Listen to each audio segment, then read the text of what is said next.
What's up, everyone? Red Pony Podcast here. We're starting a new series today, and we're basically just tackling different types of horror genres. We're analyzing the best movies within those genres, and then maybe coming up with some other ideas using those movies as inspiration. Today, as the title says, we're doing anthology horror, and in our opinion, the best one in this genre is VHS. Damn right. Yeah.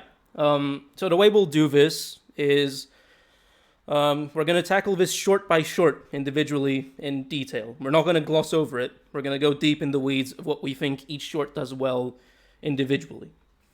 However, there's something that should be stated, which is that the main short, the overarching one that connects everything together, the main story, so to speak, I feel like it sets the tone perfectly for what you're going to be seeing throughout this movie. I feel like it introduces certain themes which are titular and essential to the rest of the film. And one of those themes that shows up in the main short is that of hedonism and depravity. It's hedonism and moral depravity in a heightened way, to the point where it's like something you'd find. It's supposed to emulate something you'd find on the deep web or the dark web or something like that, you know? And it creates this aura which engulfs you in the way I would describe it is a minefield of shit. That's what it is. Whichever direction you go on, you step on another dark corner of the human psyche, a place you just do not want to be. And the film doesn't stop. It goes from theme to theme. So I'm not going to go into big detail right now about the main short. I think we're going to do that a bit later. I'm going to leave this off to Josh now. He's going to be talking about the first actual short. So, yeah. The succubus. Yeah. We're calling it the vampire gargoyle girl because we're special, but it really, this character that we're introduced to in this first short is really a succubus. Yes. And our themes for this particular short, they're kind of, you've really touched on one, but I'm going to make it brief. But yeah. Depravity and hedonism is a straightforward one that does come through. From my first viewing of this, you really are just introduced to a group of guys who are just nothing but in the pursuit of pleasure. From intoxication to sexual, everything there, they are trying to pursue it to the maximum.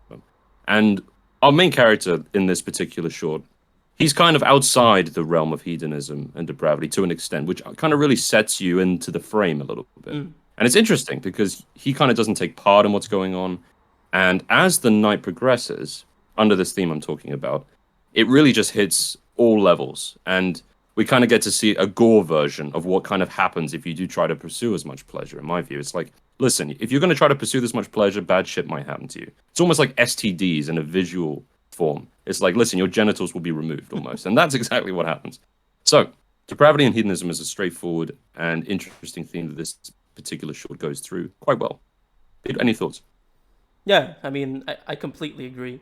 I think the interesting part of this short is you mentioned that there is one person in the friend group who stands out, who perhaps is not quite like the others. And I think that's a very traditional trope where there is the odd one out, you know, the one who falls in with the bad crowd. And normally how that trope works is the main group gets their comeuppance and the other character gets to escape. But this short flips that on its head, and that's not what happens at all, in a very twisted and clever way. Maybe you'd want to explain what happens, because I think it's really, really dope. What I find so interesting is actually he seems to get it worse. Exactly. Yeah. He gets it worse. Yeah. So it's almost asking the viewer, you know, perhaps if you were in this situation, you maybe should have engaged. Yeah, maybe you should have been as depraved as these other guys. It's not okay to be complicit, even if alcohol is involved. I don't think it's trying to make that point, but it makes it makes it accidentally in a way, which is funny. But I think the point to say is there are quite a few interpretations that could have been made from an audience member in viewing that. But what happens? Well, basically, after there's this gigantic, grotesque fight scene that occurs within like this motel bedroom. The guy's trying to get out. Like, at one point, he's locked in the bathroom with another guy. And eventually, he kind of basically lets his friends be the sacrifices so he can escape.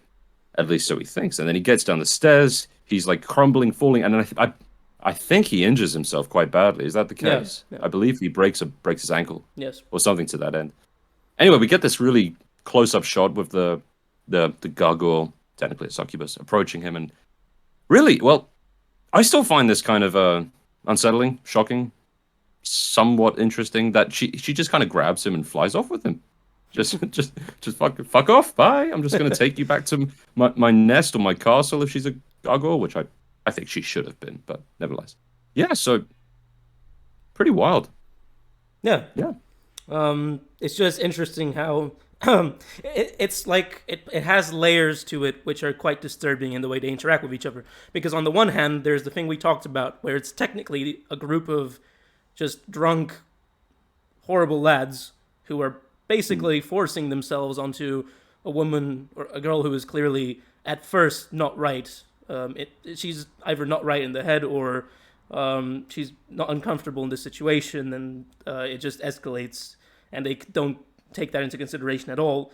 But at the same time, that girl is actually a succubus, a demon who actually sources them so she can feed off of their sexual energy. And it's funny because there's like this moral quandary going on where both parties are terrible, but Exactly.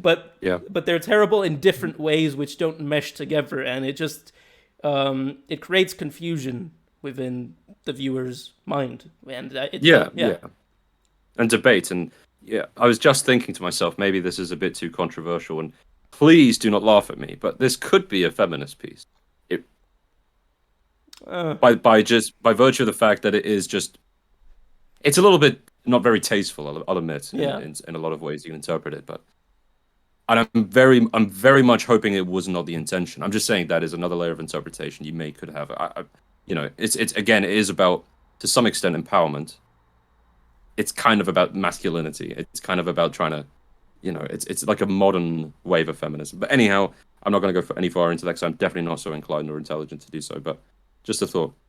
But if I may now change the course of conversation, sure. You did kind of highlight to me that the idea of escalation is a theme. Yes. Would you care to explain to me what you mean by that exactly?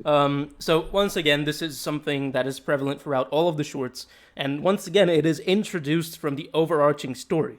So that's why this VHS is the best, is because the connective tissue, which is the overarching story that connects all of the shorts together, it has everything in it that's necessary to give color and life to each short, because it introduces the heart or the core themes that are prevalent throughout all of it. And one of those is escalation.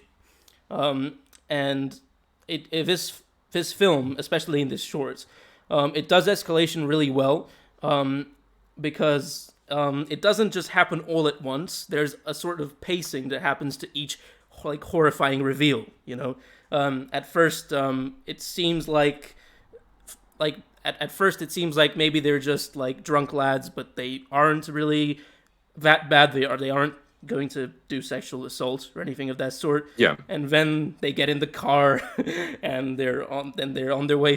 They're on their way to the house, to the motel room, and it's like this creeping dread. It's like it starts where you're almost like, maybe it's not gonna be that bad, And then VHS is like, it's not only that bad, it's worse than that bad. And I feel it's a magnetic field of shit. Exactly. I feel like that's a perfect description of VHS, and it may sound insulting without context, but if you take the context into consideration, it's very good praise, in my opinion. But yeah, that's what I think. It has like this escalation, this creeping sense of dread, where not only are your expectations going to be subverted in a negative, like not negative, but in a shocking way, it's even worse than you can imagine. So, yeah. Absolutely. So, I think now this is the part, and we're going to continue to do this hopefully throughout, if is well received. We now would like to pitch some ideas, maybe how this short could be put to another context, maybe how a VHS 3, if such one came out, even though there has been 3, a new VHS. This particular concept, Pete, how could it be used? Now, I know you've got an idea, so please let me hear it. Yeah, so I ultimately thought that basically what this story is, and it ties into escalation and everything, it's a story about sailors stumbling onto a siren. That's basically what it is to me. They give in to the call that is very attractive of the siren. and they expect to get easy pleasure out of it, but instead they get murdered. And so in this short, I was thinking it's either modern times where it's just some people on a yacht, like just having a party, and they stumble onto this cave that has like a beautiful singing in it of a siren, and yeah, you know what happens. Yeah. Or it would be a period piece like The Lighthouse, where it is actually with sailors who stumble onto one in a cove or something like that. I don't know which one would be more interesting, but either way, I think ultimately the point is that it would be awesome if there was a short which was dedicated to the idea of a siren, like in The Lighthouse. Yeah, And I think that's a brilliant concept, by the way. Like, really. And I you know, when you mentioned this idea of the whole sirens, you can't, your mind kind of thinks to some extent back to the short in VHS, and it thinks, well, what's the backstory to her being there at this pub at this time, on this week, on this day? Is this her first ordeal? Unlikely, right? She's probably a predator of sorts. Yeah. You know, I always enjoy to think of the wider context of a short. I think that's why shorts are so successful. So maybe, you know, if you take the sirens concept, they've been there for centuries. Maybe she has been doing this, and this is her 10,000th victim. You know, yeah, terrifying thought, really. yeah. So. And also, basically, like I said, this short is a siren story, but modernized and disfigured, pretty much. And I think, Purely I think that a short which is not modernized, or which isn't so like crass and mean and in your face, which has like a more traditional siren in it, I think that would be very interesting and very fun to watch as well. Yeah. Yeah. And there you can do sirens in a different way. I was thinking mermaid, but it can be also a winged creature. Depends on what you want. So, yeah. So, Pete, with your permission, short 2. Yes, let's go. The motel short. Yes. Because we could not come up with a better name. So, the motel short, it is by far, I think, a substantial majority of people would hail this as the best short in the whole film. Ooh. I mean, think, it's my personal favorite one, but I feel like a lot of people don't like this short. But we can get into that later if you want. Okay. Yeah. Fair enough. I've got to say I have no evidence to suggest that. I just imagine that'd be the case. Yeah. For the interest of just providing context, it is a very much a somewhat a romantic story between a couple. It involves death, it involves betrayal, and it involves well, these 3 themes that we're now going to go into detail with. Pete, I'd like you to kick us off. So I think one of the best parts about this short is the layered reveal. So one could think that this is the same thing as escalation, but it's not. My point is that this whole short is contingent on one moment, which is the ending of the short. Everything leading up to that is basically pure dedication to that moment, and it basically has confidence that that moment will make everything make sense and worth it in the end. And it does very well for me because the reveal is layered, because there's like 3 separate forms of terror which it sparks. And the first one is the destruction of your sense of safety, because whenever you find yourself in an odd situation which you can't rationalize and which you feel you have no control over, something that helps with preventing the fear from setting in is knowledge that you have a loved one or a friend next to you who you trust, who you feel safe with, and who you can feel you can share information with. I'm gonna cry. So true, though. Yeah, and it's being betrayed in that. This is more than betrayal. Like, this is having that safety shell shattered in that way.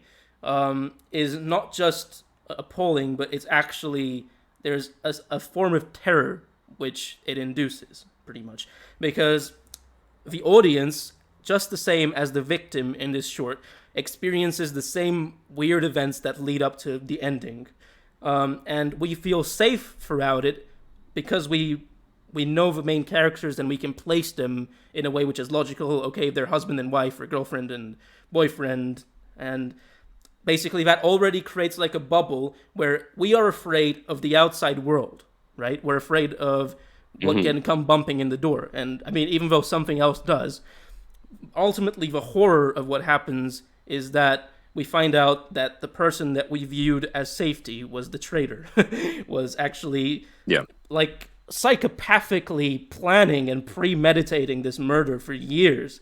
That level of dedication to like swindling someone is like the most terrifying serial killer thing ever. You know. All right. Because don't steal my point though. Because I was going to talk. Because it involves social manipulation, right? So there's that element. Then there's the horror, of course, of just. I feel like we've all been in situations where we've had a series of weird events happen one after the other, and like events which you can't rationalize because you don't have the context to why they happened, right? I think. Can I just? Yeah. More people, I would say, can relate to the idea that they've had one event happen that's really weird. Yeah. At least for me. Like I've had some events that it's just like one thing happens and you're just like, what the fuck? Yeah, yeah.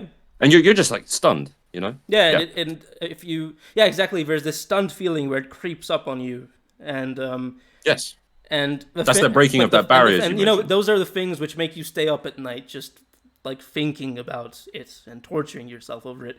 But of course, in real life, generally nothing happens after that. But here it does.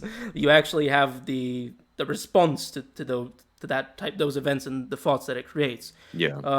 And then of course there's the actual more conventional horror of fuck, somebody broke into my room and like is killing me. So like I said, there are layers to the reveal, the horrifying reveal and murder at the end, which justifies the whole buildup of the short and makes it scary 3 times over. Okay, that's my point. I know it was a bit long, but yeah.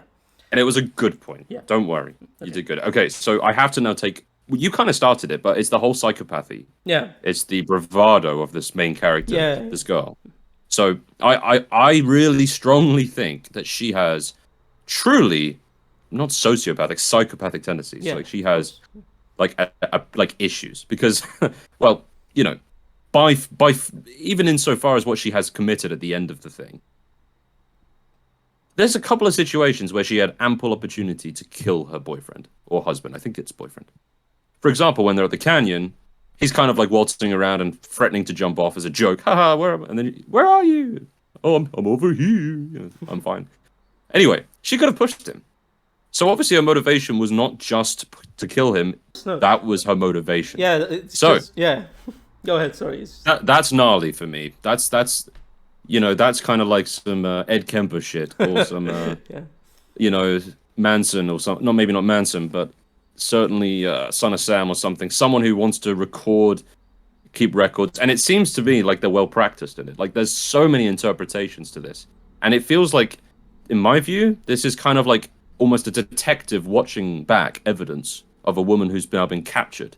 Oh, like this. Yeah, look, we can clearly see what she's done. Like, and it's interesting to me. She's clearly gone through so much effort, years perhaps, of practicing this fake relationship. She clearly doesn't believe people are intelligent because she can fake all this.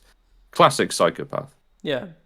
3% of the population, I believe, are psychopaths, by the way. Mm-hmm. Pretty, like, terrifying stuff. But I think ultimately the point is what you said, is that this isn't a professional hit, or she didn't do it like, because there's tons of examples where like a woman pretends to, or men can do it too, like when a person pretends to befriend somebody and then they become like significant others, and in fact that person was doing it for money the whole time and they just want to but this is like, that's not what's happening here, because the scene where the canyon scene is purposefully put there to show that she's not doing this for financial reasons or anything like that. She's doing it because she gets enjoyment out of it, and she loves filming it. She loves filming that final moment where, you know, and.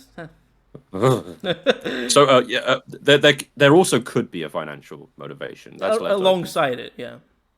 Yeah, just a few more points on the psychopathy idea. Like, clearly, I was just thinking about what holiday they booked. They kind of went to a shitty rundown motel next to a canyon. They went to a crappy theme park. They did a really long drive out there. That is actually the only hole for me in the whole psychopath narrative. That doesn't work for me now I think about it. It's like, really? because I wouldn't have accepted it if I was the guy. I wouldn't have gone on that journey. Like, really, to a rundown motel? We don't seem to have much money, it seems. So that's another. I mean, I think that's more of a personal thing because I don't see I don't see any issue with that. You know, like if you like to travel with your significant other, you don't just travel on really expensive. Granted, I'm wearing a suit now while I speak, like, so you don't necessarily travel on really expensive stuff. Maybe you'd rather spend the money on traveling to a lot of places, true. even like smaller ones, and like true. I just felt like, put it this way, she must have been extremely convincing for him, because you'd imagine in these circumstances you'd see some signs, wouldn't you, Pete? Like I think, but you never know, because everybody's instinct is that I wouldn't be fooled, I wouldn't be I fooled. can't be tricked. No chance but in like hell. I feel like ultimately, if you're a normal human being with empathy who didn't grow up in an environment that is surrounded by danger, it's not in you to just be suspicious of people and always think about, are they trying to fuck me over or whatever. Sometimes you get fooled by people, and it is what it is. Yeah. Yeah, and there's this theme now between, wouldn't you say the first short has this kind of idea of like subtle, nuanced fear, not trusting. Yes. It's kind of coming through as well. Yeah, I personally, you did say we would, just to close on this, you did say that we would discuss the idea of that this is not technically the most possibly popular short. I know for a fact that it isn't, because I've loved this movie since it came out. I've been on all the forums, I've looked at all the comments, I've talked to people that have seen it. The consistent takeaway from people is that this is their least favorite short, actually. I'm surprised.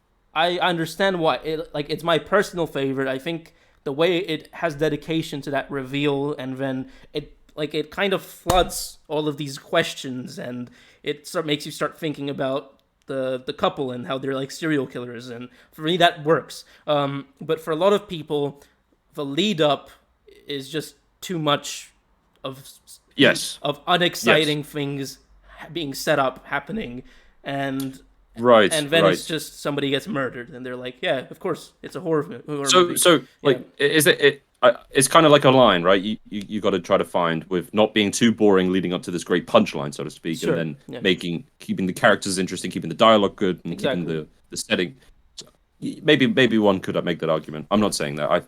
But yeah, I find the message at the end of this particular short is more terrifying than the one from the first short, and even though I think the first short is more thrilling, I think this one has the message that sits with you after the film is finished. This is real horror, in my opinion, where it introduces gnarly ideas and thoughts in your head that you ponder over for days, and it puts you in a mindset, and I think that's what real horror is for me, because I'm not a toddler anymore. I'm not going to actually get scared for my life, It's basically disturbing thoughts. I do still sometimes, depending on. Okay, sorry, that was a bit douchey. No, you don't. I mean, I understand that, but like most of the time, I don't. So yeah, it's the disturbing thoughts that gets me, or like in Hereditary, like disturbing visuals that are seared into your mind. That's what gets me personally. Absolutely. So have we summed up this, and we can move on to now our little bit of a pitch that we've created for. I can't remember if there was one more theme, actually. Well, if there was, feel free. I don't mean to skip over it. Is there? I don't have the doc right now. So. Oh, there's one here about restraint, but I can't recall. Yeah, so we kind of touched on it indirectly, but like I said, it has this dedication to not being too thrilling from the start. And I feel like having this restraint where it's kind of slow, and it leads up to the big reveal, is better, because then it feels real. It feels more realistic, and the reveals feel special. However, if you have a bunch of overtly creepy stuff happening beforehand, then the reveal is no longer special. It's just another element of a creepy short, And I feel like showing restraint when you do stuff like this really can add to everything. Because ultimately, this is kind of like been said a lot, but I do think most of the time less is more. So, yeah. Almost, in Batman 2022, when he doesn't speak much dialogue. Yes. Robert Pattinson's Batman, it has the effect of giving off more about the character, Absolutely. right? So, Yeah. Or like yes. like Bane in The Dark Knight Rises. You know, Yes. he Yeah. conveyed so much emotion just with movements with his head and like Yeah. body language. So, yeah. Yeah. Okay, so for the pitch, you and I kind of merged up some pre-thoughts, but let's try to have a fresh crack at it now. Yeah. So, we kind of came up with this concept of a protest gone wrong. Yeah. Something that perhaps we're all familiar with that might have been on the news. But I personally imagined that you would later on, through the short, find out a completely different reality to what the protest is about to actually the start of it. So, imagine a standardized protest, perhaps in a busy city, a small gathering. Perhaps it increases as it goes on. That doesn't really matter. But what it unfolds to be, perhaps with a good cause at the start, it later ends up to be this broadcasted alt-right Nazi group. Mm-hmm. Yeah. And you're along with the ride, almost complicit in that journey, almost believing some of their intentions. Yeah.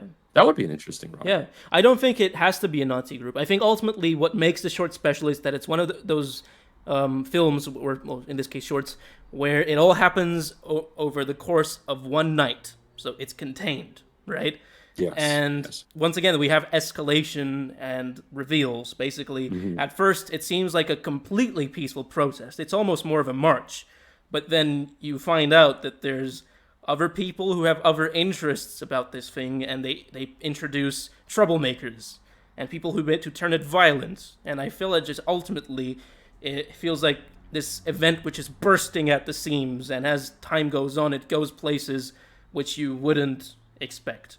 And it gets really violent, and I wouldn't focus personally too much on the political ideology, because for me it's more about the experience.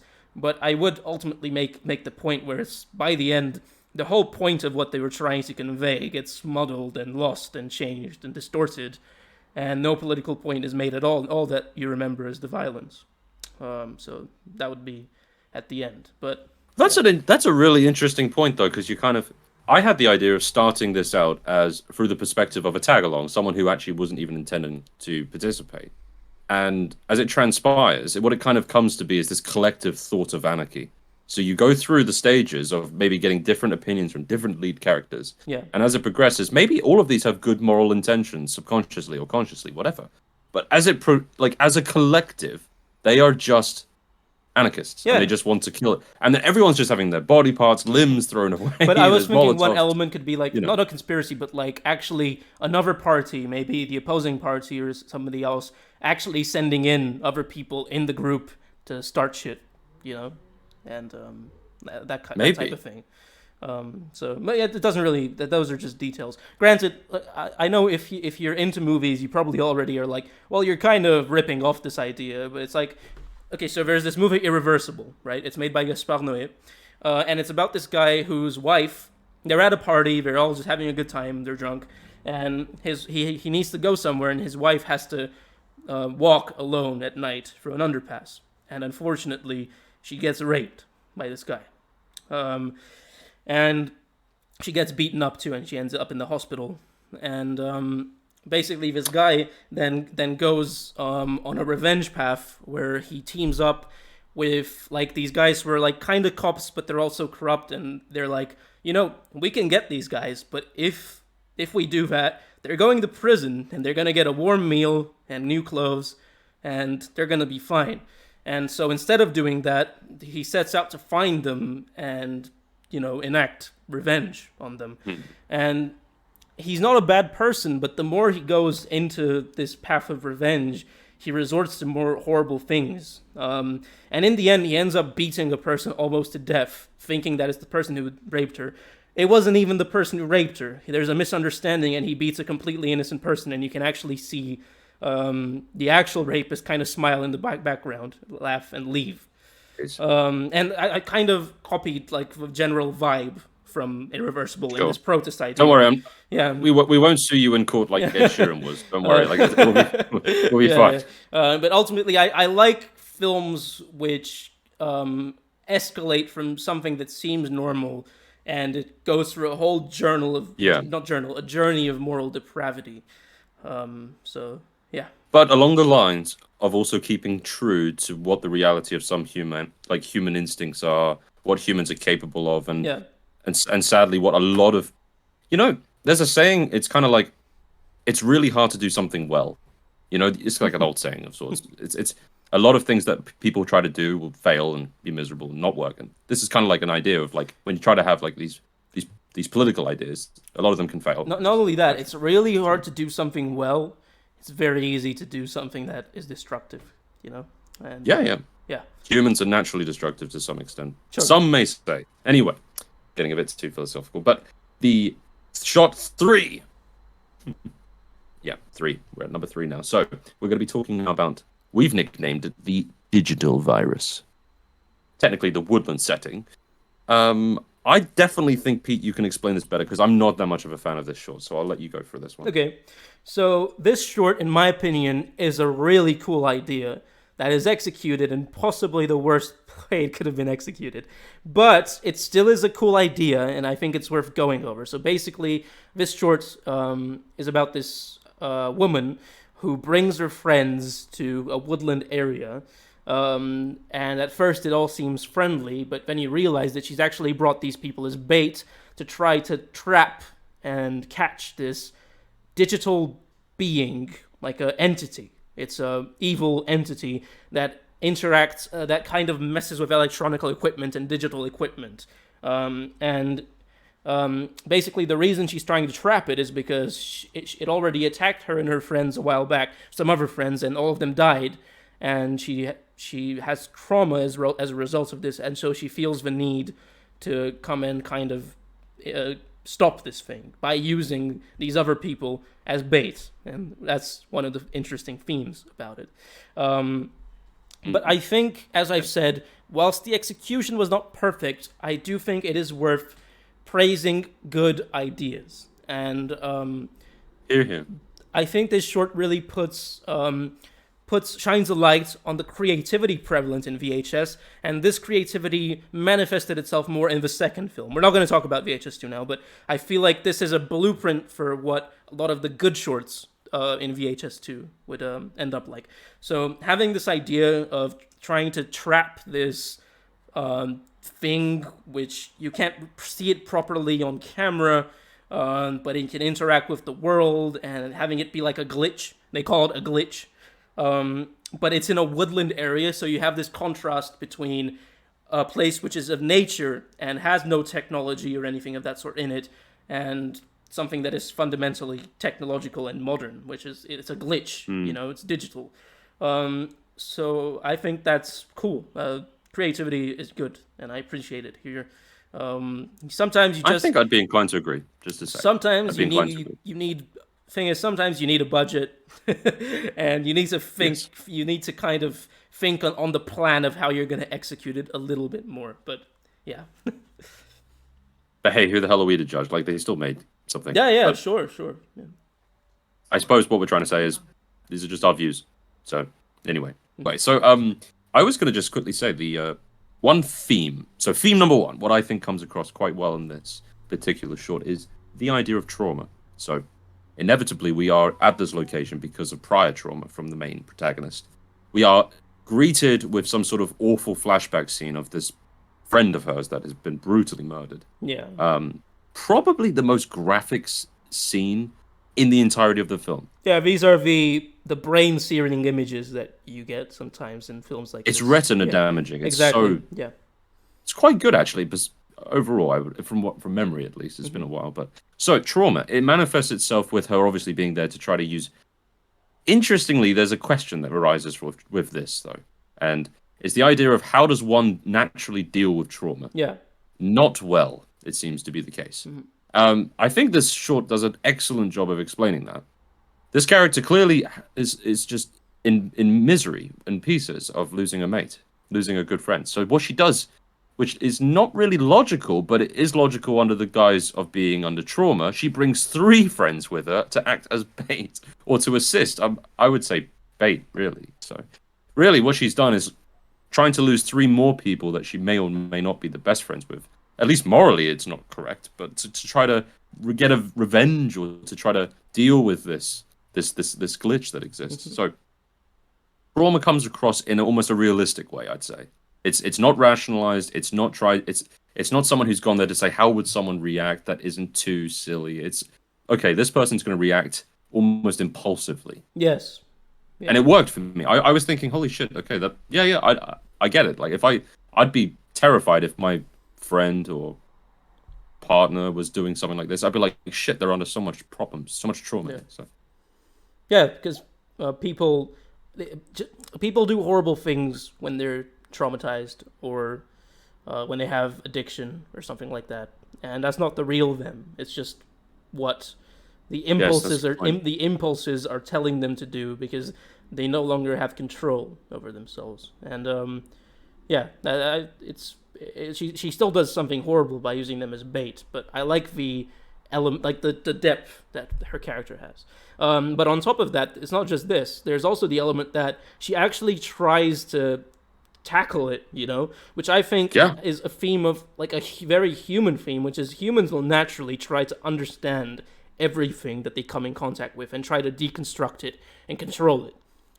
Human beings are obsessed with controlling everything around them and their environments because it feels uncomfortable. Otherwise, it feels scary to not be in control.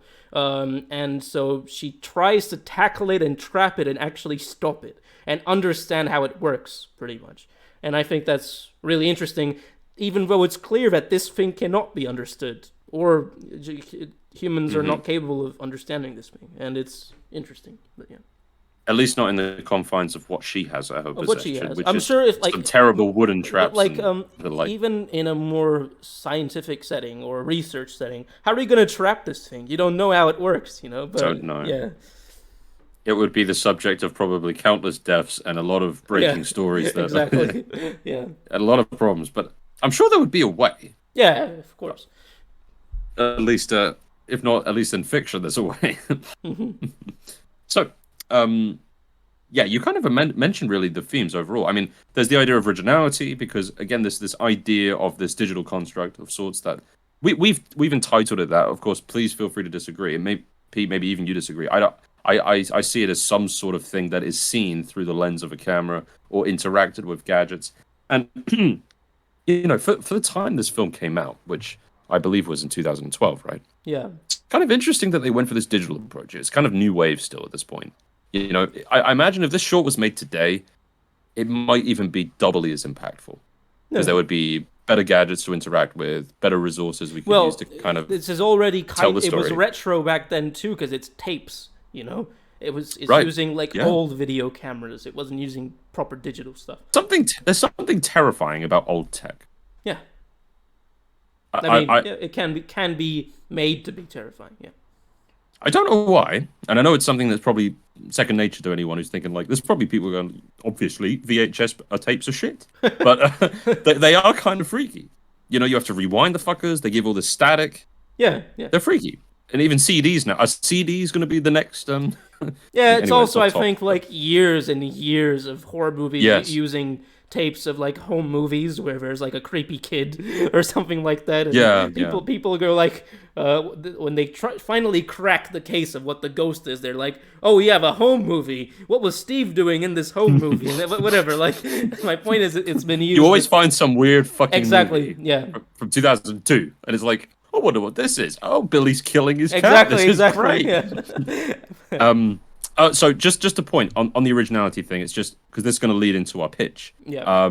Is the idea that what this does very well does a very effective original point. So actually, there's not much else to say. I say we get onto the pitch, Pete. Would you mind if I take the lead on the pitch? Yeah, let's go on this one. Yeah. So, well, for me and for you, we have slightly different ideas. I can't wait to hear what you've got. But on the theme of originality and digital, I've posted the idea of an area of land that is perhaps uninhabited, perhaps legally uninhabited, so people aren't allowed to really venture onto there. A couple of kids trespass there, and they find... I haven't really kind of thought of an idea of how they could find it, but the underground would be some sort of state-of-the-art laboratory that's trying to investigate something like this.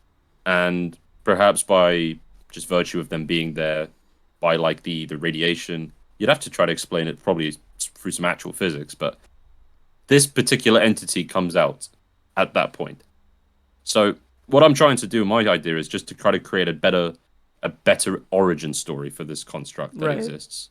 So something that when people will think, oh shit, underground, you know, it's kind of it's a bit vague, a bit weak perhaps, but I feel like it's somewhat interesting. And I would like you to bring your point about the photographers, if that's still your point. Yeah. Well, my pitch is a bit different to yours.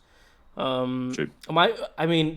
Despite the fact that the story is different, I also have a conceptual difference in that I actually think that it's best to give it as little background as possible, because mystery is what keeps something scary, in my opinion. But yes.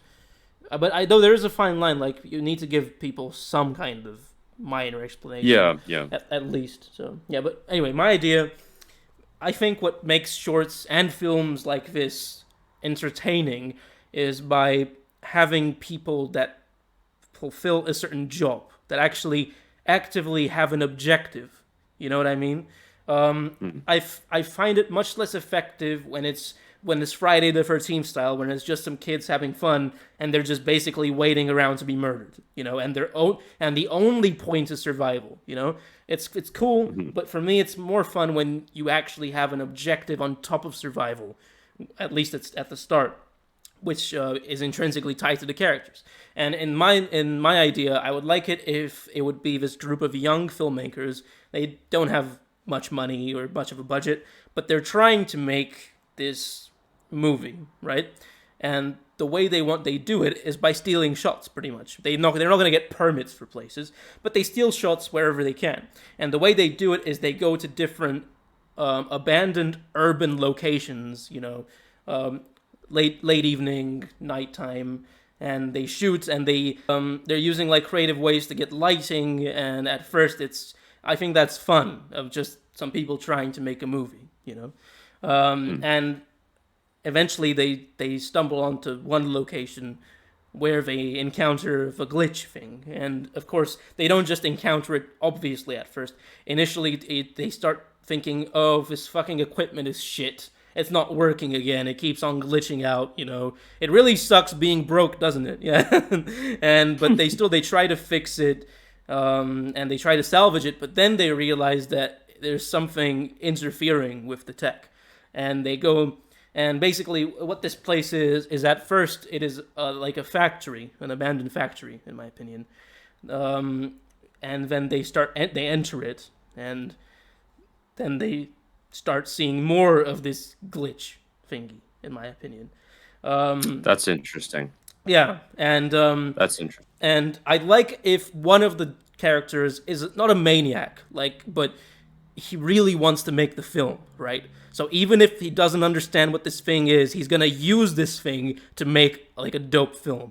And basically you have this conflict. I mean, it's a traditional conflict, but I think it's a fun one, where most of the characters like, you know, maybe we should go. And he's like, no, we're gonna fucking film this shit, man. This is good footage, you know? And yeah. Like, he's got his limbs hanging off, we're still staying. All right, we've got to film this. But I would like it if they're also like, okay, this dude is a maniac, but I would like them to also be intelligent. So they're not just gonna get murdered. Maybe they actually do try to make sense of it, and they actually use some kind of detective skills, of like writing stuff down and using mind maps to actually figure out how this thing works and how they can exploit it. And so it's creepy for a while, and then there's a stage where they try to understand it.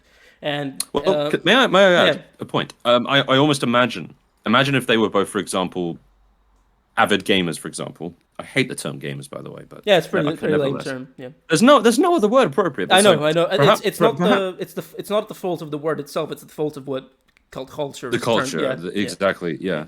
So anyway, perhaps these guys, what they do is they, based on the mechanisms you'd employ in playing a game that's like Dark Souls or a boss fighting game, you'd write down the typical move sets. You'd think about the move sets, and you'd be like, okay, listen, when we move here, it tends to move here. It tends to move to, like, maybe it's because it's a computerized piece of text, so maybe it is a bit robotic, and a bit coded. That would be cool. So then, like, they start revising what to expect. That would be super fun. But it's important that they don't pull something out of their ass that the audience doesn't understand. No. The audience has to be there with them. It has to be an active process that you see. And then the ending of it is kind of like, it's a bit funny, but they actually crack it. They figure out what it is, and they're like, okay, it's only really violent if you do this. We're going to use it, and we're going to make this movie. And that's it. Yeah. And that's it. They just make a kick-ass film. And I think that would be... And maybe this is less scary. There's going to be like one middle half of the film where it's scary, but I feel like it would be a really fun short. So. It sounds great. I like it. Good shit. Yeah. Because, like, that's one other thing, like, not all supernatural entities need to be evil, right? They could just be, like, kind of like animals where you have to treat them in a certain way. So, yeah. Yeah. Okie dokie diddly pokey. So we're on to the next short now, which we have nicknamed, because we're extremely creative, Video Call. Skype Video Call. Yeah, that's good. So, good stuff, man. Yeah. I mean, where did I get these ideas from? I mean, we don't even need to talk about it. That is the bit. No, I'm kidding. So, yes, this one's set. First of all, this actually must have been the very first film to have a video call. It must have been, right? Now, if I'm wrong, I would love to know what is the first. Look, I am almost certain that we are wrong, but it's definitely one of the first ones. I think one of them. So, yeah. And I would say they did a very nice job on this one. It gives off a very terrifying vibe, actually, compared to, say, Unfriended or other films that have tried to do it. Absolutely.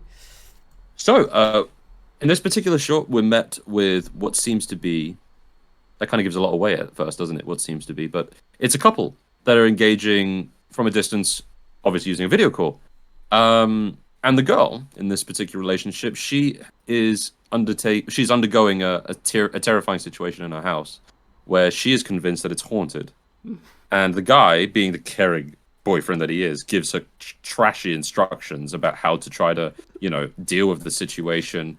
And to not say too much yet at this point, but it gets unfoldedly worse, even gory. And what unfolds is a conclusion where he's actually complicit in this almost extraterrestrial activity to impregnate her and make babies.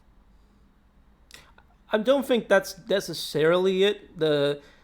We don't know what the aim is. I think. No, I know. Oh, you were joking. Okay, yeah. That was kind of my jokey take. Yeah, okay, the ending is kind of ambiguous, to be honest, and we'll discuss that, I hope. Yeah. So, what do you think is the very first theme to discuss for the video? So, I think this is also traditional horror, but it's executed very well here, which is deception and gaslighting.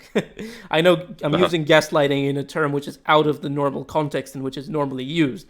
But there's always, like, clearly things happening, right? Like, in this movie, you actually see the entity even a little bit pretty early on, and it's it's perfectly visible. And normally in movies, there's always the skeptic guy who's like, oh, it's just the wind, like, it's nothing, like, what are you talking about? And even though there's obviously something there, and they do that a lot throughout the film, where the audience is in awe, like the character is, but the guy on the other end is just like, yeah, it's just the wind, there's nothing happening. And at first, it's, once again, VHS plays with tropes very well. So at first, it seems like it's just that trope. He's the skeptic. Of course, he's not going to believe her because then it's real, and you want to keep it tense. But at the end, you find out that he's actually working with these aliens, and he's actually tracking her and just keeping tabs on her for these aliens, because they're doing something to her. They put some kind of tracking thing inside her, and he's working with them, basically. And he's like, because one really cool reveal, once again, this is a layered reveal, is that because when they're talking on the video call, the implication is that he is in some other state, right? But at the end, you find out that he's in the room over, like right next to her. And he, at the end, once you see the aliens and everything, he bursts through the room and cuts out the tracking bracelet in a pretty disturbing scene. And that's a really clever subversion of the expectation that they're playing on the skeptic trope, when in fact he's purposely trying to make her comfortable. He's purposely trying to deceive her, which is interesting. And then this leads into the next theme, which I'll leave to you, but it's that of mystery. So, yeah. Sure. On that, it also maintains horror quite well. I don't know if you agree, but I also found this particular short to be the scariest. Yeah. Once again, it's So, one reveal, but yeah. yeah, and also it's done through a video call. Who would have thought a video call could be so scary? I feel like there's a common joke that it is usually not a scary film if it's done through a video call. Yeah, because But it's this really was freaky. the to me. reason for that, and I think, is because whenever studios do this, they don't actually just want to make a video call horror. They want to include all the culture of what they think young people are like nowadays, because they use video calls, and so they make the Yes. characters really stereotypical and annoying and like really modern, and they use slang which is not real, because it's clearly made by some old farts trying to appease to young people, and I think that's why Unfriended sucked, in my opinion. Yeah, But absolutely. but this short, Also, yeah, go ahead. I was gonna just say on the mystery front, it's just you really don't understand what's going on for such a period of time, and it just gets progressively worse and worse for this character. And I often was thinking to myself that he actually was involved, though. It was a very well done short, but the mystery did leave open the questions. But I don't know if it's at this point because we're quite close to the end of the film, perhaps, but I was thinking there's no way this is a standard relationship. There's absolutely no way he's not involved. And I actually did theorycraft perhaps he's in the basement or something. Yeah.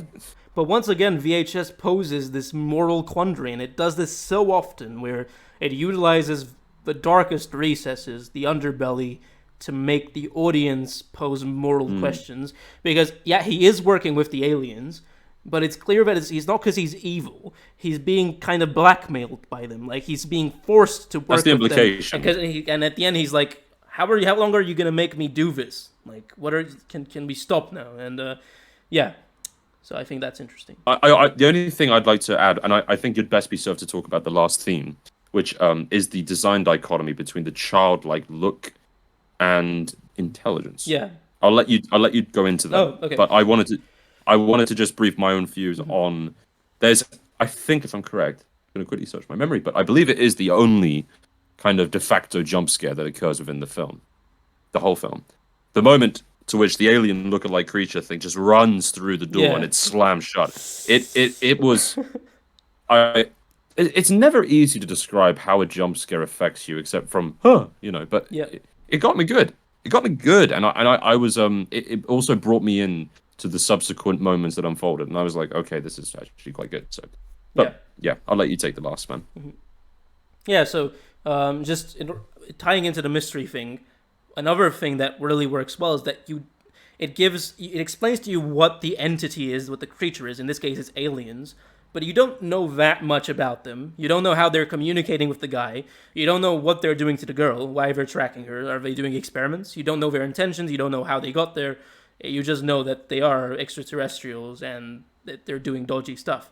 And I think that was cool, but what works even better with that is the dichotomy that they're clearly intelligent and they have plans and they even resort to some pretty ugly means to get what they want, even though we don't know what it is. But at the same time, they look like these little fat toddlers, And for me, there's something really unnerving about how they look so innocent and childlike, but there's also clearly something wrong, or there's something not evil, but some kind of That they're intelligent. Yeah, exactly. They're intelligent and they have desires and they want stuff, and that dichotomy was really unnerving to me.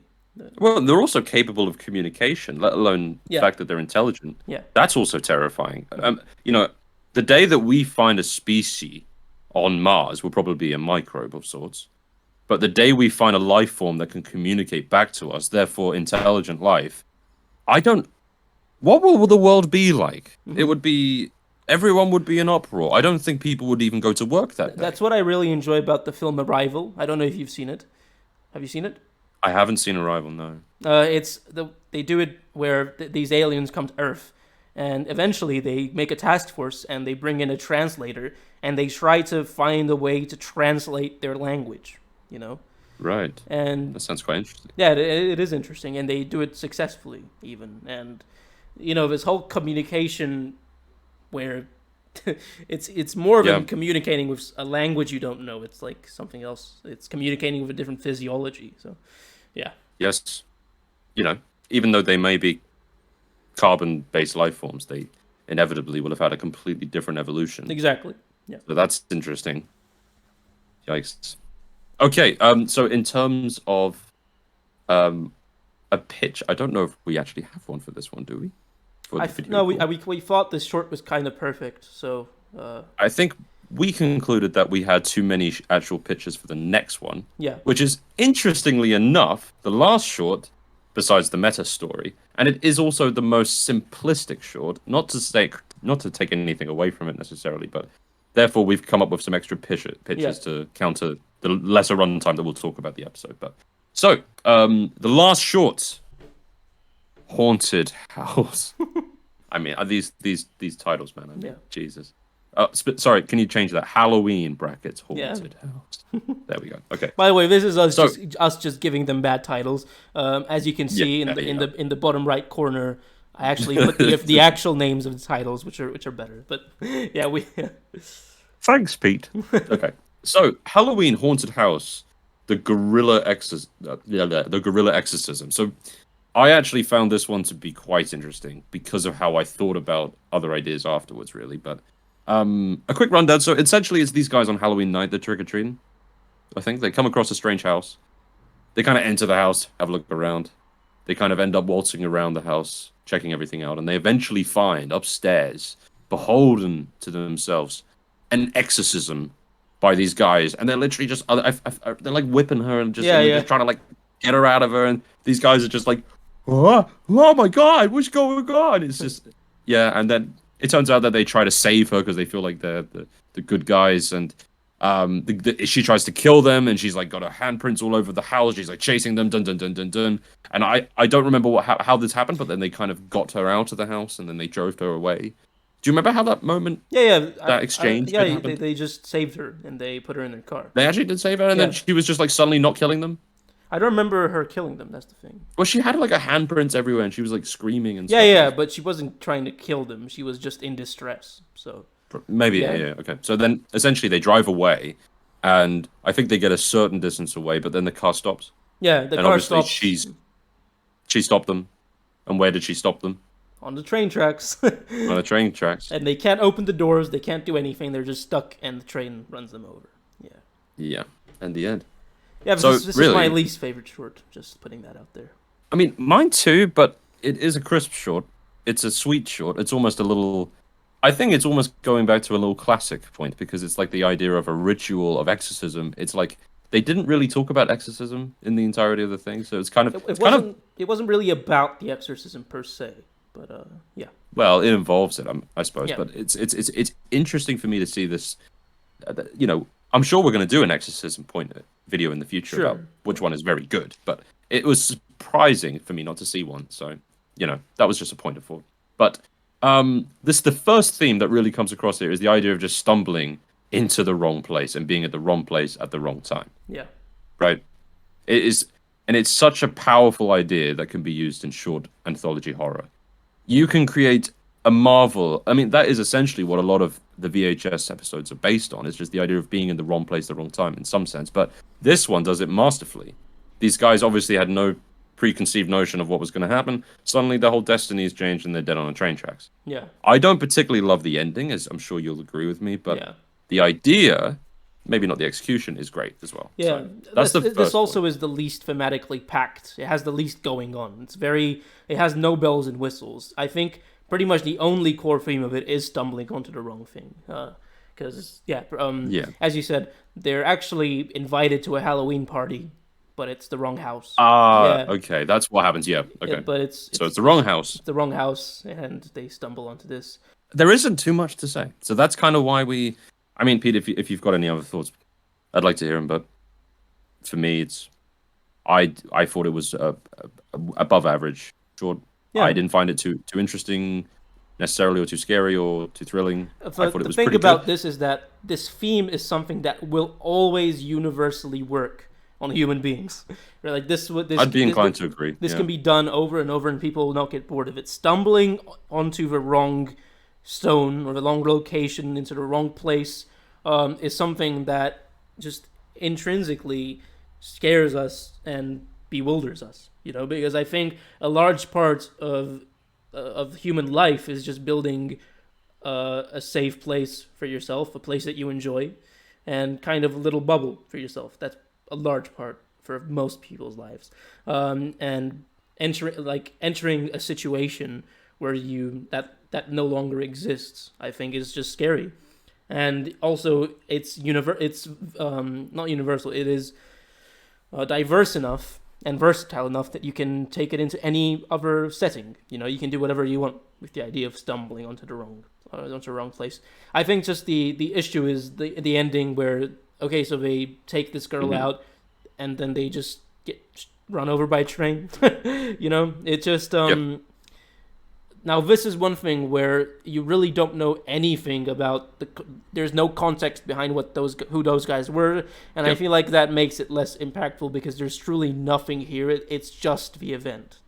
So yeah. Exactly. I feel like you have to ask. What is the message?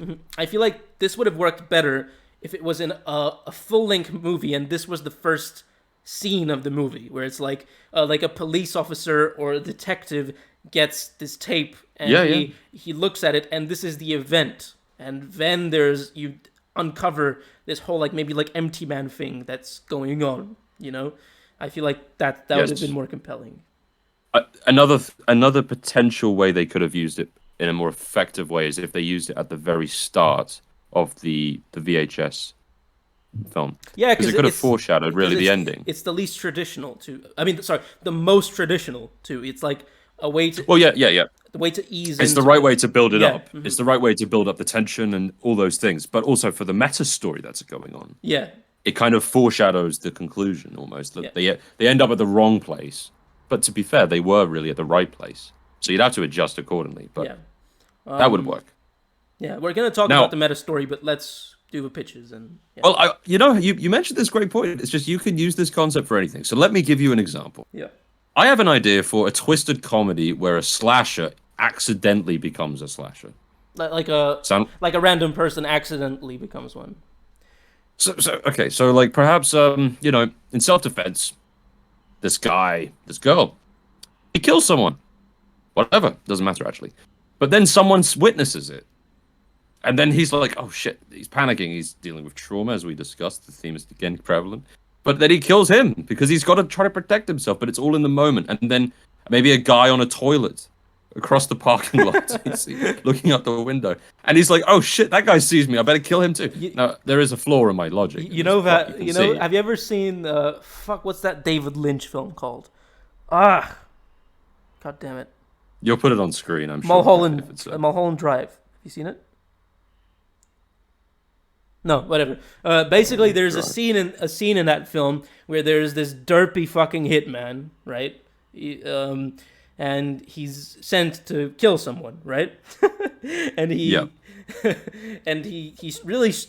to the guy and then struggles completely. His gun jams, and he ends up having to kill the dude in a really stupid way, beat him over the head or something. like with a flake. Yeah. Does he end up trying to kill him with a flake? And then somebody who was going to meet with the guy enters the room, and he has to kill that guy. Then the cleaning lady comes and sees it, and he has to kill the cleaning lady. And not only that, throughout the whole thing, he tries to make it seem like an accident or like an event that didn't involve a hitman. So he keeps on making this elaborate story of this shootout between. Oh, I feel like I've told this now. Between a shootout between a cleaning lady and this guy, and he makes this elaborate story to make it all look like there wasn't a hitman involved, and it's just.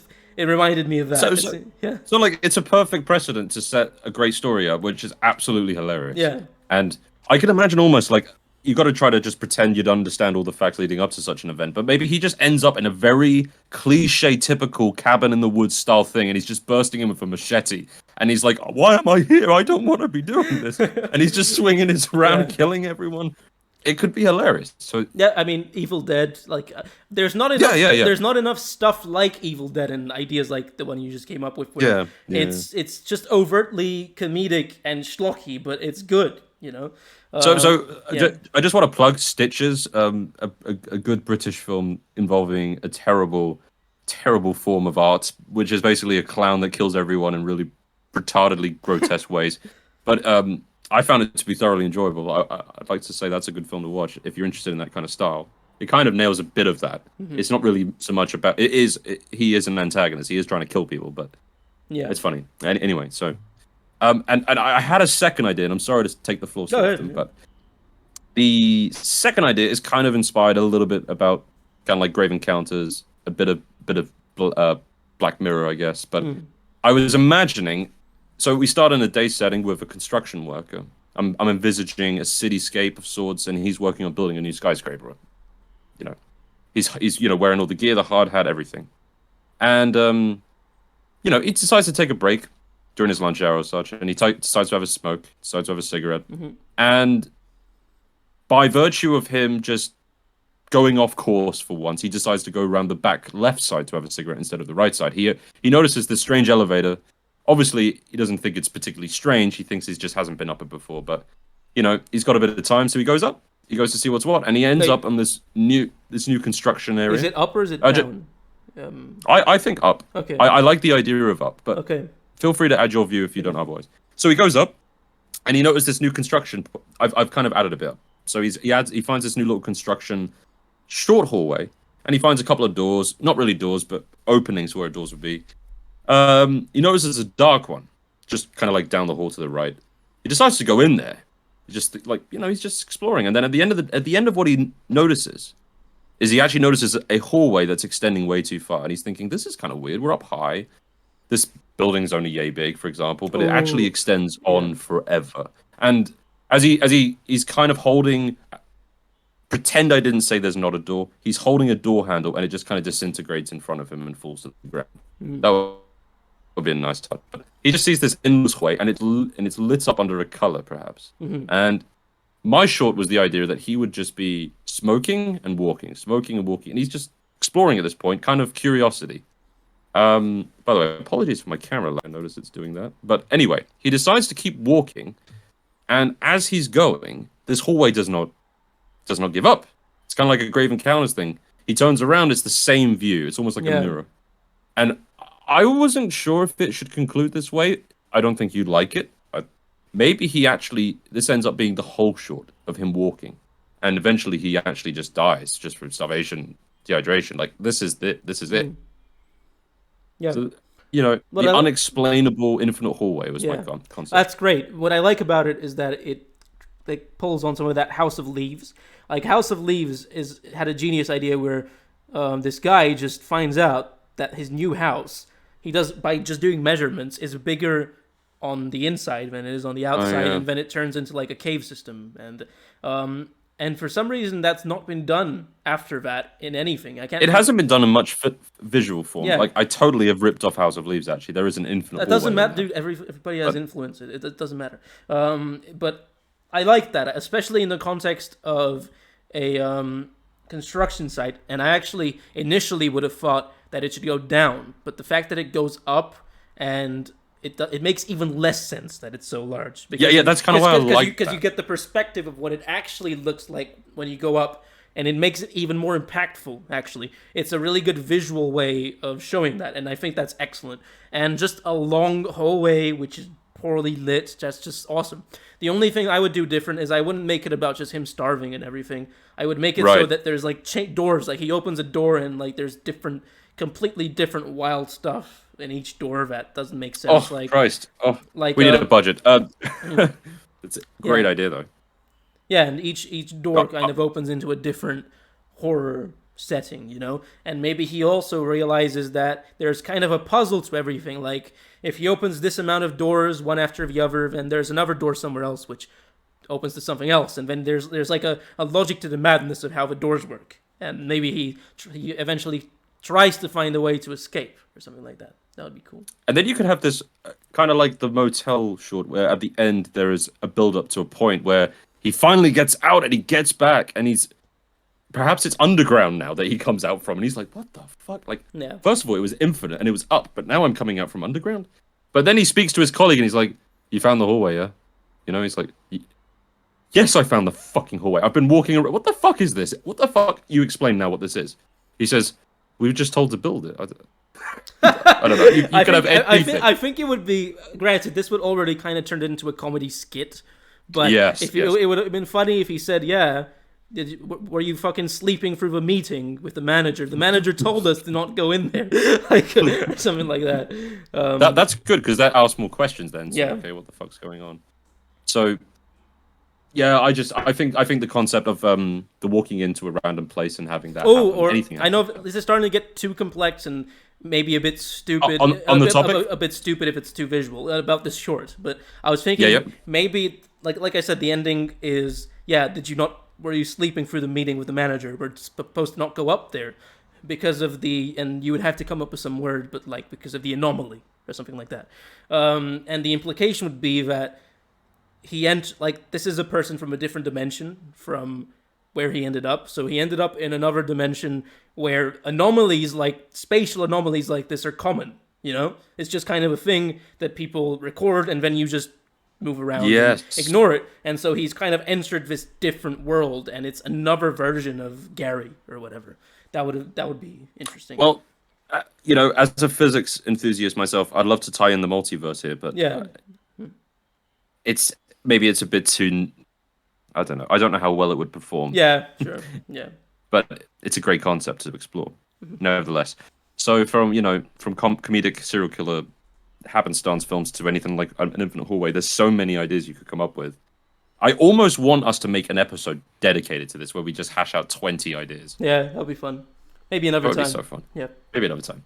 So, okay, so we've concluded now on to the final point, which is basically the meta story to summarize what's happening. I think I spoke too much, but where are we at now with the ending of the film? How do you find the meta arch? I think the fact that we left it for the end is good, because now, taking into consideration all we've talked about so far, what is the meta story about? It's about this group of delinquents. Now, these people are actually just fucking despicable. There is no element where you can blame it on alcohol or anything like that. They are sharkers. They go around, they look for women to assault. They're criminals. They're actually on the wrong side of the law. They beat, they extort, they kill, whatever. So once again, the short is almost, it starts, like the overarching story starts with already the most despicable that you'll find out of all of the following shorts, right? Which is interesting. And basically what happens is they're contracted by this anonymous tip to go steal some tapes from a house, right? And of course, the tapes that they have to steal end up being the shorts that we just talked about. And why this short is really good is because they actually play the tapes, and whilst they play the tapes, stuff changes in the background, and you realize that they feel really safe right now, but there's a lot of weird shit happening in the background, and that things are going to go bad. And one of the main themes of this overarching short is how these tapes are impacting, like warping the world around them. It's impacting the psychological state of the people watching it. It's changing the everything around it. It's like a magnetic field of shit. I think that's gonna. That should be the title, to be honest. But yeah, it is. What are you talking about? And I think that's really clever. And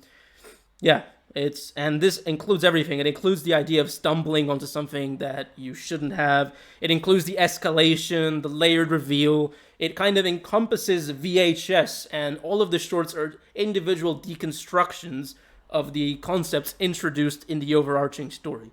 And plus, it's also just really fun, the idea that there's like this collection of supernatural tapes, and they were tasked by some anonymous tip to source them, and it's really cool. So that's what I have to say about the main short. Yep, I'm not going to add a single word. That was perfectly well said. Oh, okay. You know what? It's just my only last thought is just: do you think any of the shorts feel out of place now in the grand scheme of the narrative? Yeah, as I've already said, I feel like the exorcism one, the one where they find the girl and they get hit by the train tracks. I feel like it. Yes. It feels like it's from a different, more conventional anthology horror short. It didn't feel like it fit within the whole depraved VHS universe. It didn't have that early 2000s deep web, dark web feel to it, you know. No, you're right from the perspective of it just not eclipsing the greatness of the other ones, I think, as well. But I was kind of thinking the motel short doesn't really fit, even though it's probably one of my favorites, at least. Yeah. It's because it doesn't have supernatural elements. It's quite a naturalistic, realistic, psychopathic. Yeah. So that's just something That's a to good think point. about. That's a good point. Granted, like somebody filmed that, and the tape is supernatural. So, but yeah, the actual contents aren't. But yes, it's just that's the best part about VHS is that the atmosphere it creates is cool. It has like this, you know, sleep deprived browsing through the dark web, and you find these videos, and you're already kind of hazy, and rational thought is leaving, and you just see these morally depraved acts, but you're so lost you kind of have to keep watching, you know, and that's really cool, and it did it really well. Yeah, it's so cool. It's everything about it conceptually is just brilliant. I hope that we get to see more found footage stuff like this, but in the form of an anthology. Anthologies are a very powerful medium. Yes. So. I think the most impressive thing also is that there is such a cohesive tone, despite the fact that all of the shorts were made by different directors, right? So the group must have been like amazing, like how they met each other, all the directors, and decided to do this thing. Like they all were on the same wavelength, you know, which is hard to do. So yeah, they probably used a Trello board. But I mean, I wouldn't. Yeah, but did Trello exist back then? I don't even know. Yeah. All right then. Well, I think that sums up our assessment of VHS. That kind of concludes our pitches, includes our deep dive into each of the shorts. Thank you very much for watching, Pete. Thank you for your thoughts. Pleasure to talk to you as always. Same, mate. Red Pony out.